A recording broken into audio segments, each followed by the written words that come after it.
has the ability to get you guys in and then back out of the cave safely. So they came up with this little card. They want me to show it to you and read it to you before we head in. Just some things about safety to keep in mind while we are inside the cave. Please watch your footing while touring the cave. Lighting of the trail surfaces can vary, so use extra caution when walking in areas of low light. Folks, we're going in a cave. It's all in low light, so be careful.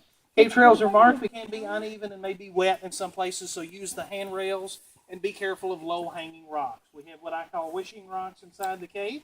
If you hit your head, you're going to wish you hadn't.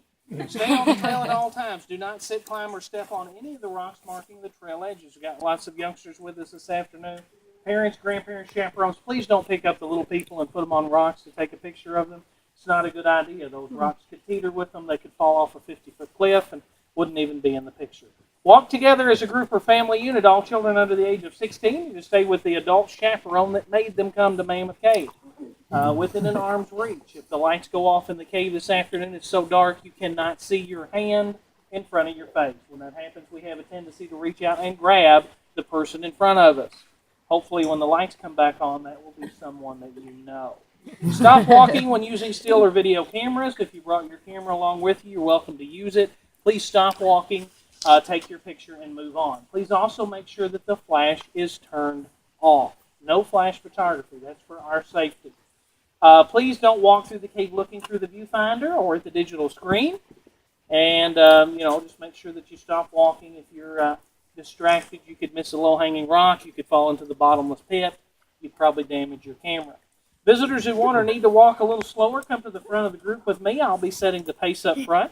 Those of you near the back with Chris tend to walk a little faster. This morning we had 96 on this tour. We have around 40 now. So we really shouldn't have a problem staying together, but if you do want a slower pace, just come up front with me. We talked about heart problems and respiratory problems. Folks, if you do experience a problem at all while inside the cave, please don't hesitate to bring that to my attention or to Chris's attention, and we'll do everything that we can to assist you in getting back out of the cave safely.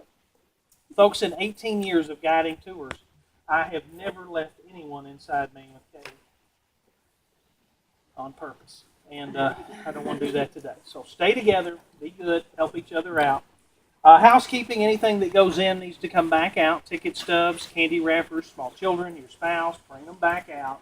Anything that you find in the cave, please leave it there. Please don't collect any souvenirs, not even the smallest rock, cricket, pebble, or bat. Leave them in the cave. That's where they belong.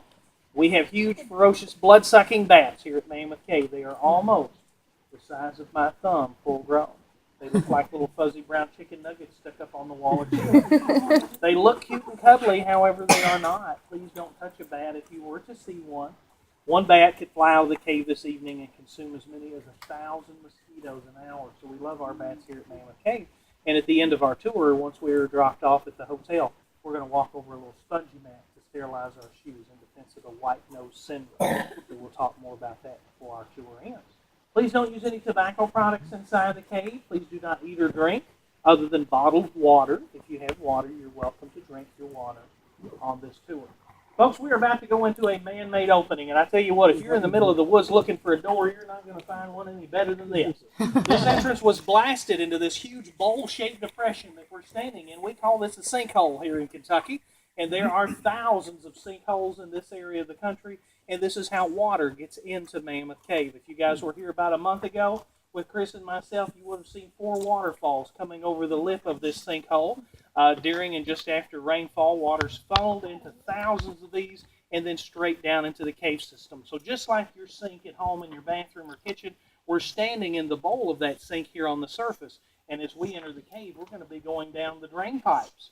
14 of those vertical drains as we work our way 250 feet below the surface. There was a gentleman here in the 19-teens named George Morrison that found out that this cave was here, that he had toured some of the sections over at the historic entrance over by the visitor center, and he knew this cave was much bigger than what he was seeing back in that area. So he purchased this farm, blasted into this sinkhole. After 20 sticks of dynamite, he hit a deep, dark hole in the ground.